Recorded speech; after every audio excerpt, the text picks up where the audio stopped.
hiking on the nature trail in the Negev, just east of kibbutz Sde Boker, and Midreshet Ben Gurion, the Ben Gurion College, hiking through a valley that is called Nachal Tzeror, and hiking up to a mountain that is called Mount Tzeror, Mountain Tzeror, Har Tzeror, which speaks about the flintstones that are on top of the mountain. We're not seeing very much of them here, but as we climb higher up the mountain, the whole thing will be covered with a brown flintstone.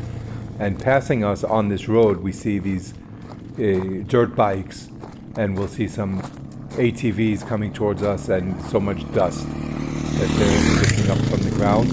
What is this road coming up the mountain from the valley?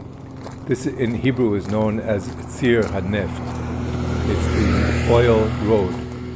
It's actually a road that was broken out in order to lay a oil line from Eilat to Ashkelon, or from Eilat to Beersheba. There were a couple of different variations of this oil road that pumped oil from the port in Eilat going up north, either bypassing the Suez Canal or bringing the oil from Eilat up to the refineries, to Israel's refineries in Haifa, via Beersheba and via the train in Beersheba.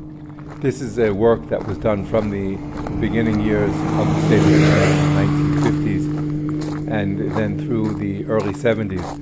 At certain times it was in collaboration, and this might come as a surprise today because things were different then, a collaboration with the Iranian government. Israel was buying oil from Iran and bringing it to Eilat.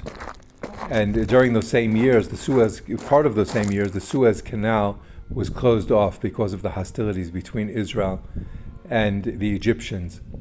In any case, it's very expensive to bring ships through the Suez Canal, so the oil line from Eilat to the Mediterranean was a alternative. And that's kind of the story of this dirt road that we're walking along down into the valley, the same road that is being used by the dirt bikes and the ATVs that are coming our way. Here you can see the dust moving towards us, which is being picked up by the one. And as that passes, there's more ATVs hidden in the dust. If we wait, we'll see more of them coming our way. And that too is a fun thing to do when you are hiking or touring or spending time in the Negev. So I look forward to seeing you here. And you know what to do. Share the video and write some comments in the comment section.